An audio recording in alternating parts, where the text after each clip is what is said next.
Hello students, today's topic exercise 4.2 NCERT. Question number first. Find roots by factorization. Factorization से निकालना है. Factorisation आपने पिछली एक्सरसाइज में भी सोल्व किया है, यानी कि middle term splitting. X square minus 3x minus 10 equal to 0. मैंने आपको पिछली एक्सरसाइज में सिखाया कि मैं एक जगह सम और एक जगह प्रोडक्ट लिख देता हूँ. सम के अंदर मैं इस माइनस 3x को लेके आता हूँ और प्रोडक्ट के अंदर इसके कोफिशिएंट एक्स स्क्वायर के कोफिशिएंट में कौन है, 1 है और यहाँ माइनस 10 है. तो माइनस 10 इंटू 1. देखो यहाँ इस जगह जो कोफिशिएंट है वो इस वाले के साथ, यहाँ कौन है, माइनस 1 है, सॉरी 1 है और ये माइनस 10 है. तो माइनस 10 आपका यहाँ लिख दीजिए. देखो एक्स स्क्वायर के इंटू में कौन है, 1 और यहाँ माइनस 10, दोनों का मल्टीप्लाई कितना हुआ, माइनस 10. तो यहाँ लिख दीजिए. अब माइनस 10 के ऐसे दो फैक्टर सर्च करिए कि एडिशन या सब्ट्रैक्शन करने पर माइनस 3 आए और मल्टीप्लाई करने पर माइनस 10 आए. तो ऐसे दो फैक्टर कौन होते हैं, 5 टू 10 यानी कि 5 एंड 2. तो माइनस 5 प्लस 2, माइनस 5 प्लस 2 तो माइनस 3 करेक्ट आंसर है. और माइनस 5 इंटू 2 तो माइनस 10 करेक्ट आंसर है. यानी कि मुझे जो फैक्टर्स चाहिए वो मुझे मिल चुके हैं. अब यहाँ मिडिल टर्म स्प्लिटिंग कैसे करते हैं वो मैंने लास्ट एक्सरसाइज में आपको अच्छे से एक्सप्लेन कर दिया है कि इस माइनस 3x का मिडिल टर्म स्प्लिटिंग करने पर आपके पास माइनस 5 प्लस 2 आ रहा है, यानी कि माइनस 5x प्लस 2x लिखना है आपको. ये माइनस 3x का फैक्टराइजेशन, यहाँ पर माइनस 3x के ब्रेकडाउन करोगे, मिडिल टर्म स्प्लिटिंग करोगे तो ये आंसर आएगा. x कॉमन आएगा तो x माइनस 5 प्लस 2 कॉमन आएगा तो x माइनस 5 इक्वल टू 0. दोनों ब्रैकेट सेम है, यानी आप सही काम कर रहे हैं. सही काम कर रहे हैं तो इसको कॉमन निकाल दीजिए. इसको x माइनस 5 को कॉमन ले लोगे तो यहाँ से क्या बचेगा, x बचेगा, प्लस इसको कॉमन ले लोगे तो प्लस का 2 बचेगा. दोनों फैक्टर को इंडिविजुअली इक्वल टू 0 रख दीजिए. x minus 5 equal to 0 and x plus 2 equal to 0. x equal to transpose करोगे तो 5 आ जाएगा, x इक्वल टू माइनस 2 आ जाएगा. ये दोनों आपके पास आंसर्स हो गया. आपको क्या कहा गया था, फाइंड द रूट्स. तो मैंने रूट्स निकाल दिए हैं. दो रूट्स कौन कौन आ गए हैं, एक तो x इक्वल टू 5 आ गया है और एक x equal to minus 2 answer आ गया है. सेकेंड क्वेश्चन, यहाँ सम लिख दीजिए या प्रोडक्ट लिख दीजिए. सम के अंदर यहाँ प्लस का 1 आएगा क्योंकि प्लस का x है, यानी कि 1x है, 1x है तो 1 आएगा. प्रोडक्ट के अंदर इन दोनों का मल्टीप्लाई आता है. कौन कौन सा, एक्स स्क्वायर का जो कोएफिशिएंट है वो और जो लास्ट की टर्म सी होती है वो. तो यहाँ प्लस का 1 आ जाएगा और साथ में क्या आने वाला है, 2 एंड माइनस 6 का मल्टीप्लाई, यानी कि माइनस का 12 यहाँ आ जाएगा. अब आपको ऐसे दो फैक्टर्स फाइंड करने हैं. 12 के ऐसे कौन से दो फैक्टर्स है, 12 के ऐसे कौन से दो फैक्टर्स है कि उनका एडिशन या सब्ट्रैक्शन करने से 1 आता हो और मल्टीप्लाई करने से माइनस का 12 आता हो. तो ऐसे कौन से दो नंबर, तो ऐसे दो नंबर हो सकते हैं. देखो 4 3 जा 12, 4 माइनस 3 तो 1 आ जाएगा और 4 इंटू माइनस 3. देखो 4 3 जा 12, माइनस के 12 हो गया और 4 माइनस 3 1 आंसर आ गया, क्योंकि ग्रेटर नंबर कौन है, प्लस का, और माइनस का स्मॉलर नंबर है तो एक प्लस का ही बचेगा. अब मैंने कहा था कि फर्स्ट नंबर और ये लास्ट नंबर तो सेम ही रहते हैं और इसका मिडिल टर्म स्प्लिटिंग लेके आओ प्लस एक्स का. प्लस एक्स मतलब 1x, 1x मतलब इसका 4x माइनस 3x. इसको रिप्लेस करोगे इस वाले नंबर को तो इसकी जगह आप लेके आओगे यहाँ से प्लस एक्स की जगह प्लस 4x माइनस 3x. इसमें दोनों में से फर्स्ट स्टार्टिंग की टू टर्म्स में से आपको क्या कॉमन आ रहा है वो कॉमन आउट करना है. 2x कॉमन आ रहा है तो ये 2x का डिवाइड इसमें लगाओगे तो x, 2x का डिवाइड इसमें लगाओगे तो x से x कैंसिल, 2 2 जा 4. इन दोनों में कॉमन आ रहा है माइनस का 3, माइनस के 3 का इसमें डिवाइड लगाओगे तो x, माइनस 3 कॉमन लेने की वजह से वहां माइनस का साइन चेंज हो जाएगा तो माइनस माइनस प्लस आ जाएगा, 3 2 जा 6 आ जाएगा. अब यहाँ पर देखो दोनों ब्रैकेट सेम है तो आपका वर्क करेक्ट चल रहा है और आप कॉमन निकाल दीजिए सेम ब्रैकेट को. तो यहाँ से रिमाइंडर क्या बच रहा है, 2x बच रहा है, यहाँ से 3 और ये इक्वल टू 0. यहाँ से आपके पास individually factor x plus 2 equal to 0 या फिर 2x माइनस 3 इक्वल टू 0. यहाँ से आंसर बन रहा है माइनस 2 और यहाँ आपके पास बन रहा है 2x इक्वल टू 3, यानी कि x इक्वल टू 3/2. तो ये दो आपके पास आंसर्स आ रहे हैं. ये एक आंसर ये रहा और एक आंसर ये रहा. तो ये दो आपके पास आंसर्स बन रहे हैं. नेक्स्ट क्वेश्चन को देखते हैं. यहाँ रूट वाले क्वेश्चंस है तो डरने की कोई जरूरत नहीं होती है, जैसे आप पहले कर रहे थे वैसे सेम टू सेम आपको वर्क करते रहना है। क्या सीखा था आपने कि यहाँ जो भी टर्म मिडिल टर्म है उसको यहाँ लिख देंगे, और प्रोडक्ट के अंदर किसको कहा था मैंने, इसका और इसका जो मल्टीप्लाई होगा उसको लिखने के लिए कहा था दोनों का। ठीक है, तो दोनों का जो भी मल्टीप्लाई है उसको आप वहां लिखेंगे। दोनों का मल्टीप्लाई कितना होगा वो मैं बता देता हूँ। देखो √2 इंटू 5√2, √2 को 5√2 से इंटू करो, √2 को इंटू करो 5√2 से, यहाँ वाला √2 और ये वाला 5√2 दोनों का मल्टीप्लाई, √2 का मल्टीप्लाई 5√2 से, √2 का मल्टीप्लाई 5√2 से कैसे होगा, √2 इंटू √2 कितना होता है 2 होता है। देखो यहाँ करके दिखाता हूँ, √2 इंटू √2 2 होता है, और इंटू में कौन है 5 है, यानी कि क्या आएगा 10 आएगा। तो यहाँ पर जो आंसर आएगा इस जगह वो 10, किस यहाँ कौन लेते हैं अपन प्रोडक्ट में, ए और सी का मल्टीप्लाई लेते हैं, √2 इंटू √2 2 हो गया, 2 5 10 हो गया, तो 10 आएगा। अब 10 के ऐसे कौन से दो फैक्टर्स है कि एडिशन या सब्ट्रैक्शन करने पर 7 आए और मल्टीप्लाई करने पर 10 आए।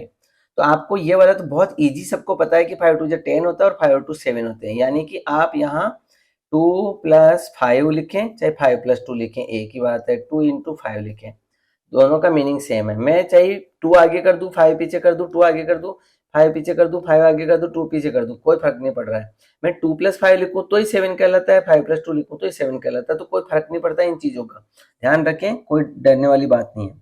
अब आपको मिडिल टर्म स्प्लिटिंग करनी होती है, यानी कि इसकी जगह आपको 7x की जगह ये वाले फैक्टर्स लाने होते हैं, बाकी ये फर्स्ट और थर्ड टर्म सेम रहती है। √2x² will be as it is and +5√2 equal to 0 will be as it is. बस ये 7x को आप मिडिल टर्म स्प्लिटिंग कर देंगे, तो इसकी जगह या तो 5x + 2x लिख दो चाहे 2x + 5x लिख दो, दोनों का मीनिंग सेम है, 2x + 5x। अब देखो ध्यान से कि मैंने जानबूझ के 2 को आगे क्यों रखा, क्योंकि इधर 2 वाला चल रहा है तो मैंने 2 को आगे कर लिया, उधर 5 वाला चल रहा है तो मैंने 5 को आगे कर लिया, पीछे कर लिया। अगर मैं 5 आगे 2 पीछे लिख दूं तो कोई फर्क नहीं पड़ता है, मैंने कहा था ना 2 + 5 भी 7 होते हैं, 5 + 2 भी 7 होते हैं, इसको यहाँ लिख दो इसको यहाँ लिख दो, कोई फर्क नहीं पड़ता है, कुछ भी फर्क नहीं पड़ता है। चलिए नेक्स्ट, अब शुरू की 2 टर्म में अगर कुछ कॉमन आ रहा हो, फिर इन 2 टर्म में अगर कुछ कॉमन आ रहा हो तो वो लेना है। अब बच्चों को यहाँ कुछ भी कॉमन दिखाई नहीं देता है क्योंकि उनको समझ में नहीं आ रहा होता टॉपिक, लेकिन देखो मैं एक बार एक्सप्लेन करके बताता हूँ। √2x² एज इट इज, इस 2x का मतलब क्या है, 2 का मतलब होता है √2 × √2, √2 × √2, इस 2 को मैं लिख सकता हूँ √2 × √2 और x की जगह x एज इट इज।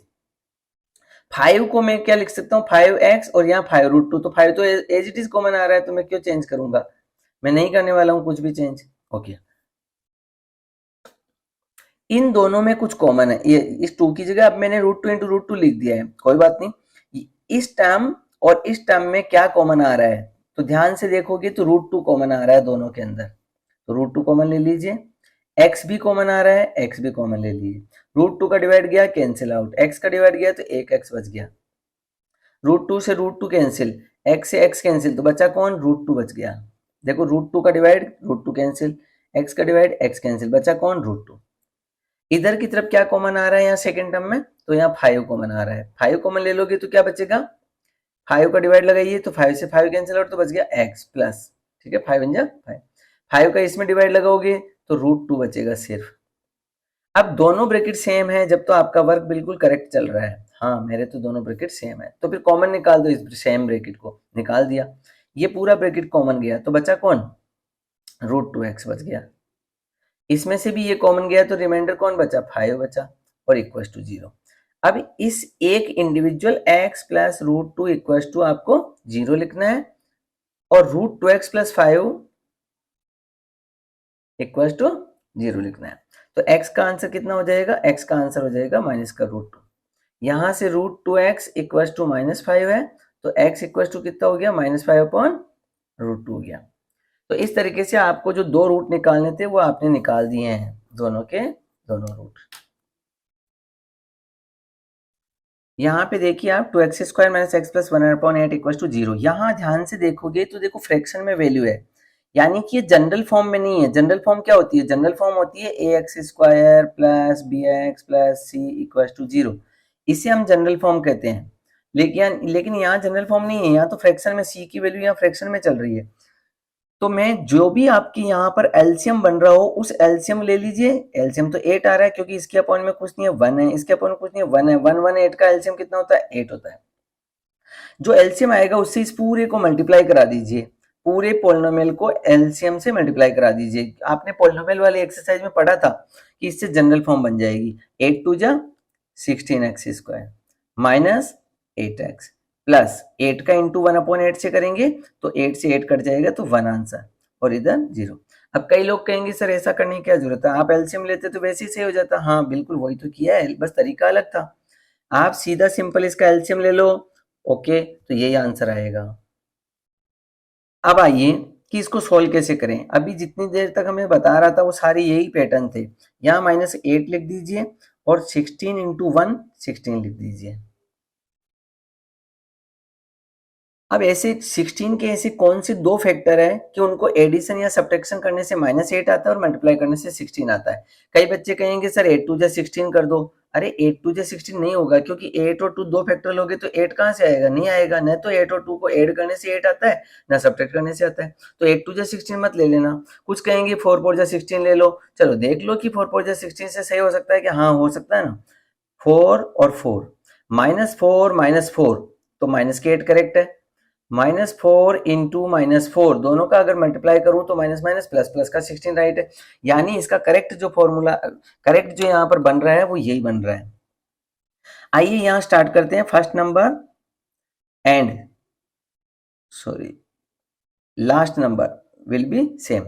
इस माइनस के 8x की जगह आप -4x लेके आएंगे, -4x ये लेके आएंगे। चलिए यहाँ इनमें अगर कुछ कॉमन आ रहा हो तो ले लीजिए। इस दोनों में क्या कॉमन आ रहा है, 4x कॉमन आ रहा है। 4x का डिवाइड इसमें लगा दीजिए। कॉमन का मतलब होता है इस नंबर से इसको डिवाइड लगाना है फिर इसको भी लगाना है। 4x का डिवाइड लगा दीजिए इसमें, 4 4 जा 16, x का लगाया तो x, 4x का 4x में डिवाइड लगाया तो 1। इसमें से क्या कॉमन आ रहा है, बोले यहाँ तो कुछ भी कॉमन नहीं है। अरे कुछ कॉमन नहीं होता है, उस समय 1 जरूर कॉमन होता है। क्यों, क्योंकि 1 is the factor of every number. तो यहाँ इसके इंटू में 1 जरूर है और इसके इंटू में भी 1 जरूर है। तो जहाँ कुछ भी कॉमन दिखाई नहीं दे रहा हो तो इसका मतलब है कि देखो साइन एज इट इज और 1 कॉमन आएगा। माइनस के 1 कॉमन लेने पे इसके डिवाइड लगा दीजिए। डिवाइड जब आप लगाएंगे तो माइनस से यहाँ पर, और ये 1 का डिवाइड इसमें कितनी बार जाता है, 4x बार जाता है। -1 का डिवाइड यहाँ लगाएंगे तो यहाँ माइनस का साइन चेंज हो जाएगा तो माइनस का आ जाएगा 1। देखो -1 का डिवाइड इसमें लगा दो, लगा दिया 4x आएगा। -1 का इसमें लगा दो, लगा दिया -1 आएगा। अगर दोनों ब्रैकेट सेम चल रहे हैं हाँ तो फिर कॉमन निकाल दीजिए। दोनों ब्रैकेट सेम है तो कॉमन निकाल दो। इसको कॉमन निकालने पर पीछे क्या बचा, 4x बचा। इसको निकालने पर पीछे क्या बचा, माइनस का 1 बचा। अब यहाँ पर एक आंसर तो हो गया 4x - 1 = 0 और दूसरा हो गया 4x - 1 = 0। ये भी इसको ट्रांसपोज करोगे तो 4x = 1 यानी कि x = 1/4। इसका भी वापस वही सेम टू सेम तो 1/4। ऐसा करने से आपके पास x के दो आंसर्स निकल कर आ गए हैं, 1/4 एंड 1/4। अब ध्यान से देखोगे तो ये तो दोनों आंसर सेम आ गए, तो आने दीजिए ना। 2 इक्वल रियल रूट्स, ये दोनों इक्वल रियल रूट्स है। 2 इक्वल रियल रूट्स का आंसर आ गया। अभी अगली एक्सरसाइज पढ़ेंगे हम कि 2 इक्वल रियल रूट्स कब आते हैं कब नहीं आते हैं। ठीक है, नेक्स्ट पे चलते हैं। 100x² - 20x + 1 = 0। मैंने आपको कहा था कि यहाँ पहले ही क्वेश्चन में लिखा हुआ है कि कौन से मेथड से सोल्व करना है, कौन से मेथड से सोल्व करना है। तो क्वेश्चन में बिल्कुल क्लियर कट दिया हुआ है कि आपको फैक्टराइजेशन से सोल्व करना है। तो ये कहलाता है फैक्टराइजेशन मेथड, जिसको हम मिडिल टर्म स्प्लिटिंग के नाम से पहले जानते थे। अभी इस समय हम इसको फैक्टराइजेशन मेथड के नाम से जानते हैं। यहाँ जो मिडिल टर्म है वो है -20 और प्रोडक्ट में किसको लेने के लिए बोला हुआ मैंने हमेशा, मैंने प्रोडक्ट में किसको लेने के लिए बोला, इसका और इसका जो मल्टीप्लाई आएगा। बताओ इन दोनों का मल्टीप्लाई कितना आएगा, 100 × 1 तो 100 आएगा। 100 के ऐसे कौन से दो फैक्टर है कि जिनको एड या सब्ट्रैक्ट करने पर तो -20 आए और मल्टीप्लाई करने पर 100 आ जाए। 100 के ऐसे कौन से दो फैक्टर है कि उनको एडिशन या सब्ट्रैक्शन करूं तो यह आंसर आना चाहिए और मल्टीप्लाई करने पर यह आंसर आना चाहिए। ऐसे कौन से दो आंसर है, देखो ऐसे दो आंसर है 10 10 100, 10 10। देखो -10 - 10 कितने हो गए, -20। अब दोनों को मल्टीप्लाई करके देखो, -10 × -10 तो प्लस का 100 हो गया। यानी कि मेरे दो फैक्टर मुझे मिल चुके हैं। 100 के ऐसे दो कौन से फैक्टर है, -10 एंड -10 ऐसे फैक्टर है जो मल्टीप्लाई करने पर 100 देते हैं और दोनों को अगर एडिशन करूं तो -20 देते हैं। मैंने कहा था फर्स्ट नंबर और last number same to same रख दीजिएगा, ठीक है, फर्स्ट और लास्ट को सेम रख दो। इसकी जगह मिडिल टर्म स्प्लिटिंग कर दीजिए, -20 की जगह अब आपको माइनस का 10x रखना है। शुरू के दो में अगर कुछ कॉमन आ रहा है, लास्ट के दो में कुछ कॉमन आ रहा है तो देख लीजिए, हाँ बिल्कुल कॉमन आ रहा है 10x। जब आप 10x कॉमन ले लेंगे तो 10 का डिवाइड लगाएंगे तो 10 10 जा 100, 10 का डिवाइड 10x में 1 बार। यहां से कुछ भी कॉमन नहीं दिख रहा है, जब कुछ कॉमन नहीं दिख रहा होता है तो 1 कॉमन होता है, क्योंकि 1 is the factor of every number. 1 का डिवाइड इसमें लगाओगे तो 10x आंसर, -1 का डिवाइड इसमें लगाओगे तो माइनस का 1 आंसर। दोनों ब्रैकेट सेम टू सेम अगर आ गए हैं तो आपका वर्क सही चल रहा है। अगर सही चल रहा है तो इस ब्रैकेट को कॉमन निकाल लीजिए, निकाल दिया। जब इसको कॉमन निकाल दिया तो पीछे बचा क्या, इसको बाहर निकालने पर बचा क्या, 10x बचा। यहां से इसे बाहर निकल चुका तो कॉमन आ चुका तो बचा क्या, माइनस का 1 बचा। 10x - 1 equal to 0, 10x - 1 equal to 0। इसको ट्रांसपोज करोगे तो 10x इक्वल टू 1, यानी कि x इक्वल टू 1/10। यहां देखो जब x निकालना होता है ना तो जो x के मल्टीप्लाई में नंबर बैठा होता है वो हमेशा डिनोमिनेटर में जाएगा, है ना। इसको 10/1 10 आंसर मत कर देना। कई बच्चे कहते हैं x इक्वल टू 10 आ गया, 10 नहीं आया, 1/10 आया, 10 लिख दिया तो रॉन्ग हो जाएगा। 10x इक्वल टू 1, तो x का आंसर 10 नहीं आएगा, बल्कि x निकालना है ना तो जो x के मल्टीप्लाई में होता है वो तो हमेशा डिनोमिनेटर में जाता है और ये वाला न्यूमरेटर में। तो x का आंसर 1/10 आंसर आ रहा है यहाँ। अब दोनों आंसर सेम आ रहे हैं तो आने दीजिए ना, हमें क्या प्रॉब्लम है, हमें तो कोई प्रॉब्लम नहीं है, ठीक है। टू इक्वल रियल रूट्स आ रहा है। Find two numbers who some is 27, ऐसे कौन से दो नंबर है जिनका सम 27 है, ठीक है, एंड उनका प्रोडक्ट 182 है। कोई भी दो नंबर का सम 27 है। Let first number equal to x। मान लेते हैं कि एक नंबर x है। अब दूसरा नंबर कितना होगा, देखो अभी अभी हमने कहा कि first number plus second number, है ना, सेकेंड नंबर, दोनों की total sum of two numbers, दोनों की totalling, first number second number दोनों की टोटल जो है वो 27 है। अब मैंने अभी कहा कि फर्स्ट नंबर को अगर मैं x मान लू, इसको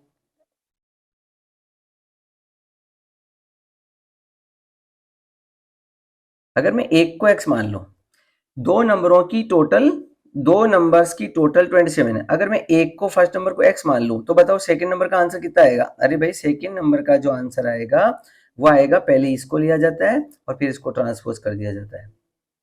यानी आपके पास अगर दो नंबर चाहिए जिनकी टोटल 27 हो तो पहला अगर x मान लोगे तो दूसरा 27 माइनस x हो जाएगा।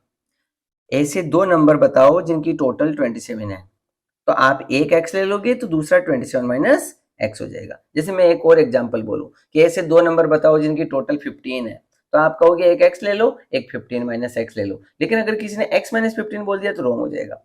यहाँ आंसर क्या आएगा, जो सम होता है वो पहले लिखा जाएगा 27 और माइनस फर्स्ट नंबर। अगर किसी ने x माइनस 27 लिख दिया होता तो पूरा खराब हो जाएगा।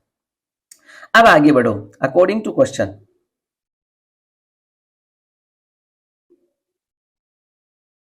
प्रोडक्ट इज 182, दोनों नंबरों का first number into second number, दोनों का प्रोडक्ट जो है वो 182 बोला हुआ है। अब फर्स्ट नंबर कौन है, x, सेकेंड नंबर कौन है, 27 माइनस x। दोनों का जो प्रोडक्ट, प्रोडक्ट मतलब मल्टीप्लाई, दोनों का प्रोडक्ट, प्रोडक्ट मतलब मल्टीप्लाई, इक्वल टू 182।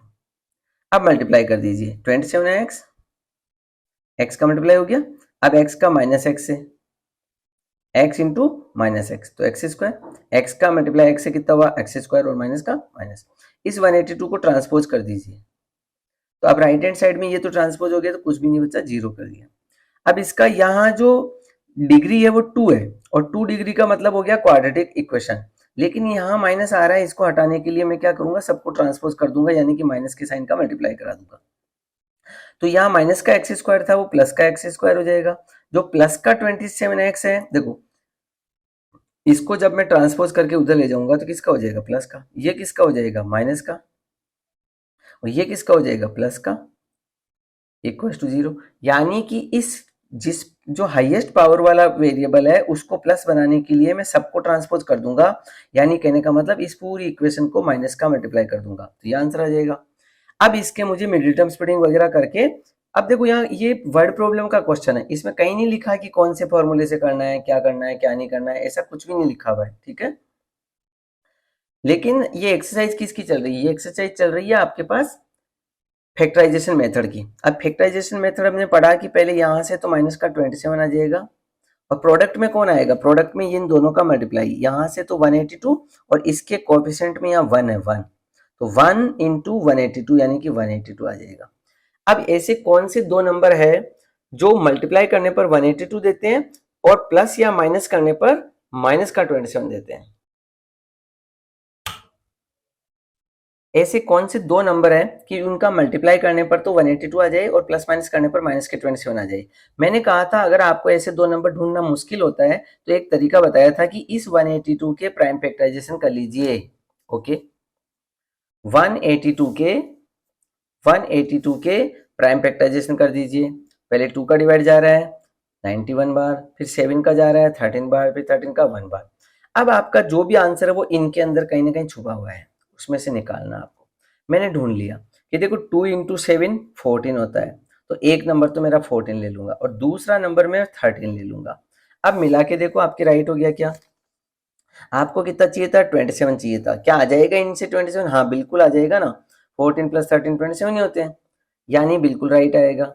लेकिन आपको तो जो आंसर चाहिए था वो माइनस का 27 चाहिए, तो वो तब होगा जब यहां भी माइनस होगा यहां भी माइनस होगा, तो फिर दोनों मिलाकर के कितने हो जाएंगे, माइनस के 27। तो यहां माइनस कर देता हूं, -14 -13 तो माइनस के 27 हो गए। अब इनका मल्टीप्लाई, तो यहाँ मल्टीप्लाई भी जो है मैंने यहाँ थोड़ा साइन रॉन्ग लिख दिया तो सही कर देता हूं, ये लीजिए -14 इंटू -13 182 प्लस का आएगा, -14 -13 माइनस का 27 आएगा, यानी कि 182 के ऐसे कौन से दो फैक्टर है कि इंटू करने पर, तो मैंने कहा कि ऐसे दो फैक्टर मुझे मिल गए, एक तो है -14 एक है -13, क्योंकि उनको इंटू करूं तो ये आता है और दोनों को एडिशन सब्ट्रैक्शन करूं तो ये आता है। अब ये मेरा करेक्ट आंसर हो गया। अब आ जाइए यहाँ एक्स स्क्वायर माइनस इसका मिडिल टर्म स्प्लिटिंग कर दीजिए, ये रहा, ठीक है, -14x -13x, last term same to same लिख दीजिए, first term same to same, last term same to same, and middle term का स्प्लिटिंग।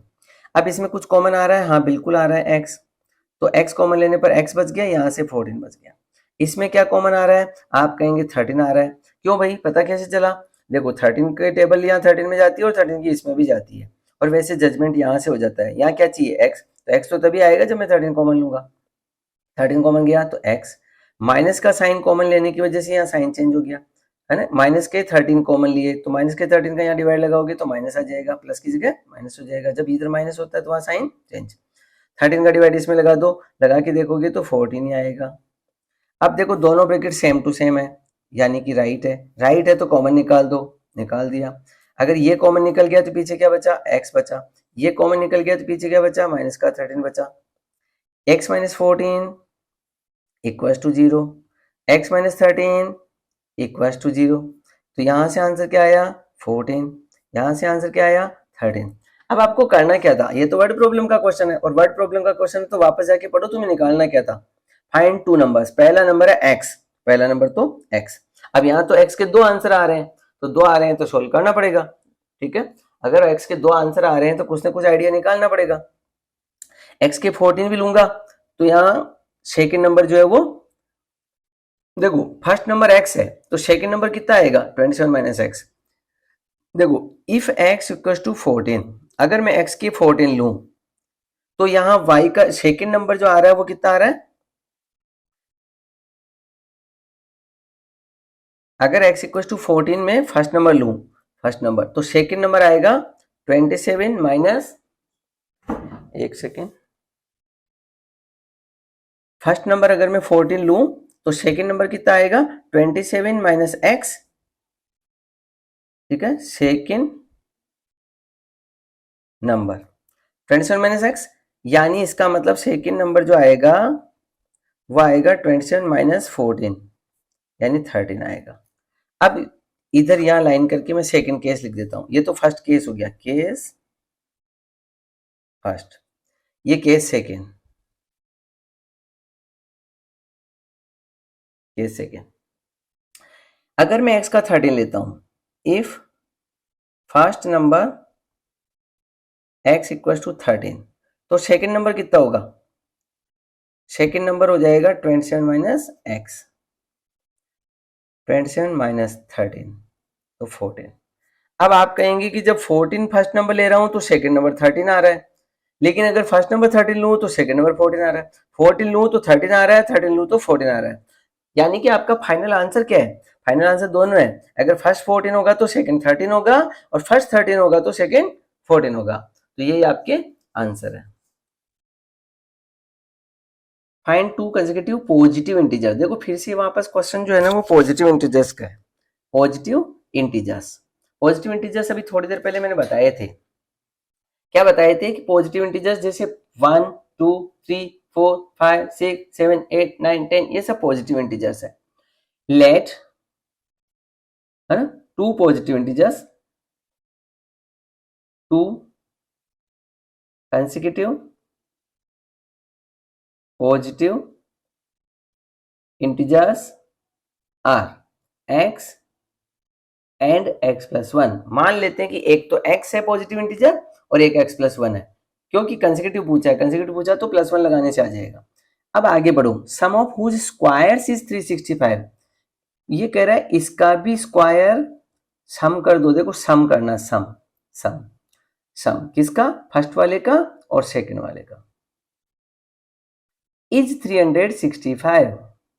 देखो वापस पढ़ता हूं, sum of whose squares, sum of whose squares, sum करना है किसका? फर्स्ट वाले का स्क्वायर का और सेकंड वाले के स्क्वायर का।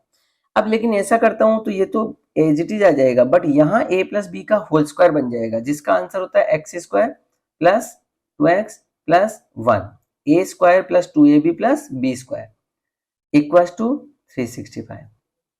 X square 2x square plus का 2x प्लस का 1 माइनस का 365 equal to 0। 2x square plus 2x minus का 364 इक्वल टू 0। अब लेकिन यहाँ तो 2 कॉमन आ रहा है। अब चाहे कई बच्चे इसको देखते हैं पहले सम और प्रोडक्ट लिख करके इसका फैक्टराइजेशन स्टार्ट कर देंगे, तो कर सकते हैं, कोई दिक्कत नहीं है। बट यहाँ 2 कॉमन आ रहा है तो पहले 2 कॉमन लेके आउट कर दीजिए। जब 2 कॉमन लेके आउट कर दोगे ना तो थोड़ी सी टर्म्स जो है ना वो हल्की हो जाएगी, ठीक है। देखिए अब ये 2 उसके डिनोमिनेटर में चला जाएगा, 0/2 तो ये कट जाएगा। तो आपके पास फाइनल आंसर क्या आया? X square plus x minus 182 equal to 0। लेकिन अब यहां से क्या करना है? यहां से आपको एक सम और एक प्रोडक्ट लिखना है। सम के अंदर यहाँ प्लस का एक्स है यानी कि 1 है, और प्रोडक्ट के अंदर देखो यहाँ 1 है, यहाँ माइनस का 182 है, तो माइनस का 182 लिखना है। अब आपको यहाँ फिर से 2 फैक्टर्स फाइंड करने हैं। देखो 182 के फैक्टर्स अभी थोड़ी देर पहले 182 के फैक्टर्स यहाँ बताए थे मैंने, ये रही देखो 182 के 14 13, ये वाला हमारा काम कर जाएगा, ये वाला है ना जो पहले बताया है वही वाला काम कर जाएगा, क्योंकि देखो एक तो 14 हो गया, एक 13 हो गया, है ना, 7 2 जा 14 और एक 13 हो गया, 14 और 13। देखो यहाँ क्या चाहिए? 1 चाहिए। 1 क्या करने से आएगा? 14 माइनस 13 करने से आएगा। तो क्या यहाँ सही हो जाएगा? हाँ देखते हैं, 14 into minus 13 plus into minus minus answer आ जाएगा, तो ये बिल्कुल राइट हो जाएगा। अब इसको सोल्व कर दीजिए। देखो फर्स्ट नंबर सेम रहता है, इसकी जगह मिडिल टर्म स्प्लिटिंग लेके आएंगे।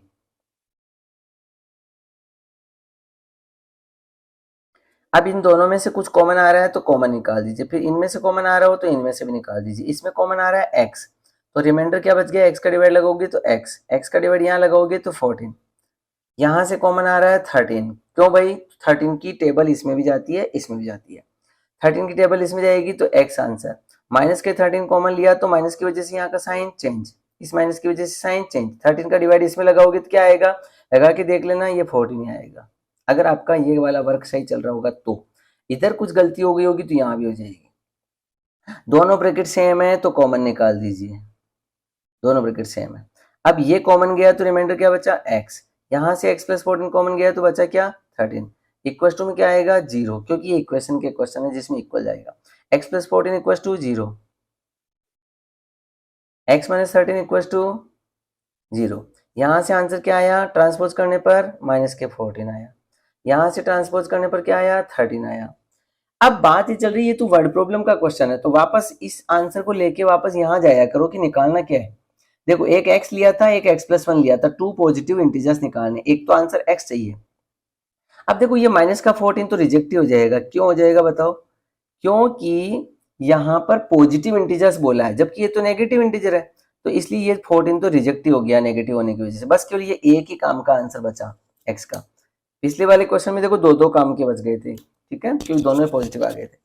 ये x13 है। अब इस x13 को यहाँ रख के सेकेंड पॉजिटिव इंटीजर, देखो first positive integer equal to x यानी कि 13, और सेकेंड पॉजिटिव इंटीजर्स जो है वो x+1 है। देखो फर्स्ट तो x है, दूसरा x+1 है।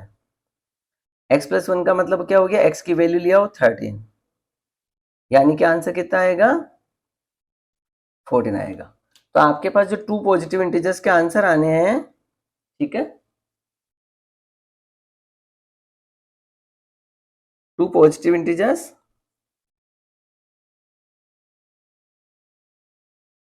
आर, फर्स्ट तो है 13 एंड सेकेंड है 14। तो ये आपके पास टू पॉजिटिव इंटीजर्स आ रहे हैं। Question number 5, the altitude of a right triangle, एक राइट एंगल ट्राइंगल बना दीजिए। Okay, altitude is 7 centimetre less than it's base. Altitude 7 कम है किससे, बेस से। बेस में जो भी लिखा होगा उससे अल्टीट्यूड 7 कम है, 7 कम है। अगर ये x होगा तो x माइनस 7 होगा, ठीक है। Let base equal to x, अगर यहाँ x है तो वो x माइनस 7 है अल्टीट्यूड। अब बात आती है कि अगर ऐसा है तो फिर तो यहाँ तो पाइथागोरस थ्योरम लग रही है। Then therefore using PGT, PGT मतलब पाइथागोरस थ्योरम। पाइथागोरस थ्योरम क्या कहती है, बेस का स्क्वायर प्लस परपेंडिकुलर का स्क्वायर इक्वल टू हाइपोटेनस का स्क्वायर। बेस में कौन है, एक्स स्क्वायर, परपेंडिकुलर में एक्स माइनस 7 का होल स्क्वायर, हाइपोटेनस में 13 का स्क्वायर। इसको खोलेंगे तो एक्स स्क्वायर, एक्स माइनस 7 का होल स्क्वायर, ए माइनस बी का होल स्क्वायर, यानी कि ए स्क्वायर -2 इंटू ए इंटू बी प्लस बी का स्क्वायर, और इक्वल्स टू में 13 का स्क्वायर। 13 का स्क्वायर कितना होता है, 13 into 13 169। X square plus x square कितने हो गए, 2x स्क्वायर, माइनस का 14x, 7 2 जा 14x, प्लस 49 माइनस का 169 इक्वल टू 0। अब इस इक्वेशन को सोल्व करके लिख लेते हैं, 2x स्क्वायर माइनस 14x, और इसको सोल्व कर दीजिए। देखो 990 किसके बचेंगे, माइनस के, ठीक है।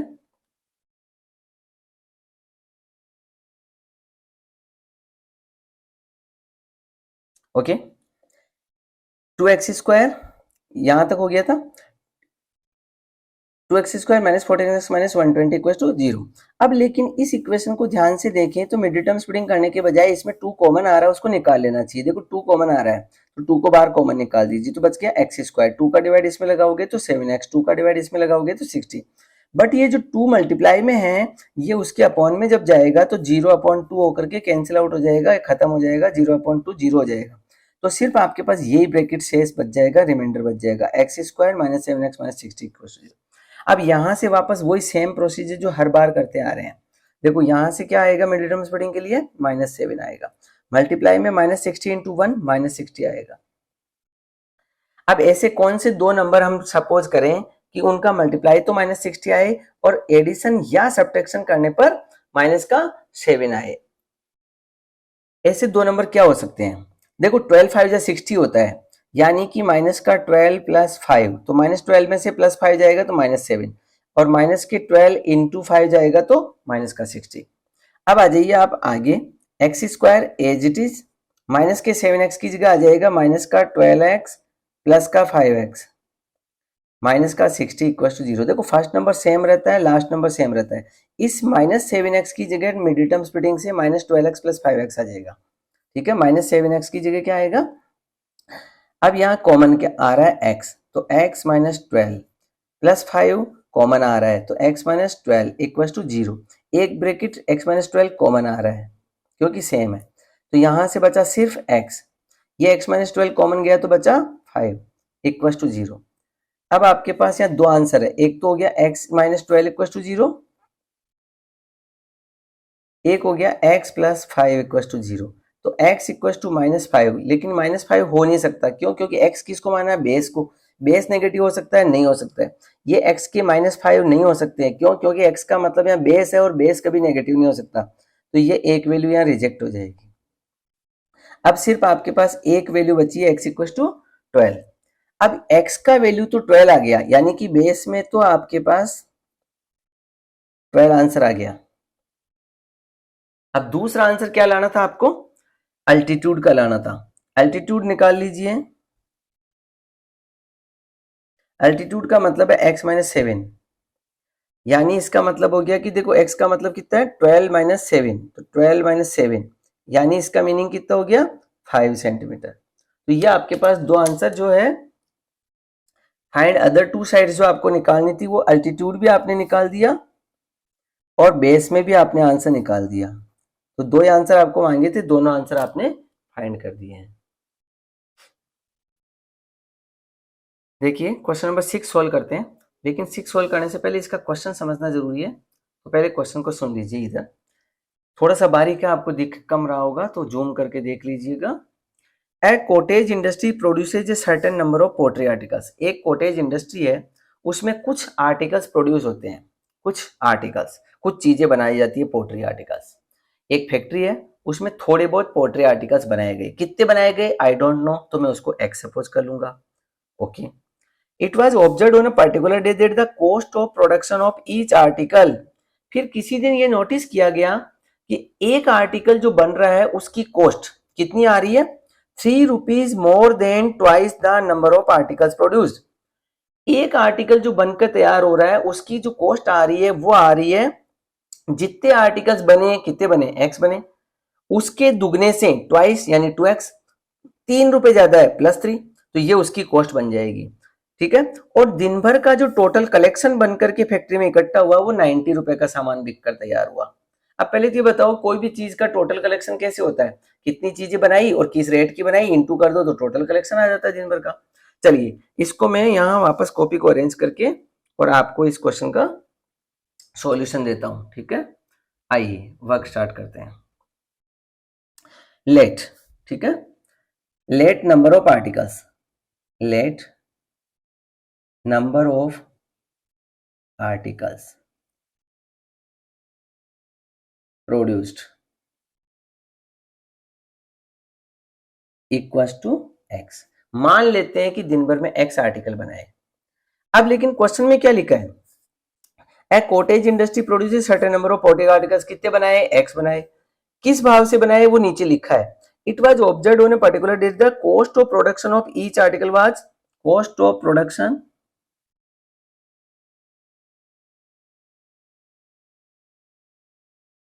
ऑफ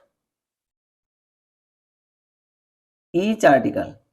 हमें कहा गया कि एक आर्टिकल कितने का पड़ेगा उसको फैक्ट्री को, तो बोला कि जितने बनाए हैं उसके ट्वाइस से 3 रुपए ज्यादा। एक आर्टिकल की कॉस्ट कितनी पड़ेगी? तो लिखा हुआ है 3 rupees more than twice the articles produced. ₹3 more, 3 rupees more than, than के बाद वाला इससे पहले आता है 3 रुपीज मोर देन। देन में लिखा हुआ है twice of the article produced यानी कि 2x। तो दिन भर में कितने आर्टिकल बनाए? x आर्टिकल बनाए। एक एक आर्टिकल की कॉस्ट कितनी पड़ रही है? 2x + 3 पड़ रही है। और दिन भर का जो टोटल कलेक्शन आ रहा है फैक्ट्री का, फैक्ट्री का जो टोटल कलेक्शन आ रहा है वो 90 रुपए आ रहा है। अब अकॉर्डिंग टू क्वेश्चन अगर देखें तो अब जैसे मैं आपको पूछूं कि मेरे पास 5 पेन है, एक पेन 3 रुपए का है, तो बताओ 5 पेनों की कॉस्ट कितनी हो गई, तो इनटू कर दो ना भाई, 5 से 15, 15 रुपए के हो गए। तो ऐसे ही मैं कह रहा हूं कि टोटल कलेक्शन जो है ना वो 90 रुपए का है। अब टोटल कलेक्शन 90 का कैसे हुआ होगा? देखो पहली बात कि टोटल आर्टिकल्स कितने बनाए, एक्स, तो total number of articles into, ठीक है, टोटल नंबर ऑफ आर्टिकल्स कितने बनाए, एक्स बनाए, किस भाव के बनाए, 2x + 3 के भाव के बनाए rate. How many articles produced, x, what is the cost of each article, 2x + 3। अगर दोनों को मल्टीप्लाई कर दूं तो मेरी पॉकेट में कितना पैसा आया है वो सब पता चल जाएगा। इतने आर्टिकल बनाए, इस भाव से बनाए, टोटल हमारे गल्ले में यानी हमारे लॉकर में यानी हमारी पॉकेट में इतने रुपए आ गए। ओके, अब इसको सोल्व कर दीजिए। एक्स को इंटू कीजिए 2x², एक्स को इंटू कीजिए 3x, इसको ट्रांसपोज कीजिए। ओके, कुछ कॉमन आ रहा है, नहीं आ रहा है, यहाँ सम लिख दीजिए या प्रोडक्ट लिख दीजिए। सम में यहाँ 3 कर दीजिए, प्रोडक्ट में इन दोनों का जो मल्टीप्लाई होता है वो आता है, दोनों का मल्टीप्लाई कितना हो गया, -180 हो जाएगा।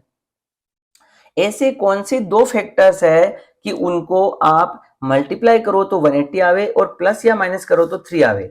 अब मैंने कहा कि आपको जब नहीं मिले कि ऐसे कौन से दो फैक्टर है, तो आप इसके प्राइम फैक्टराइजेशन करके देख लिया करें, उसमें आपको पता चल जाएगा आपका आंसर कौन है।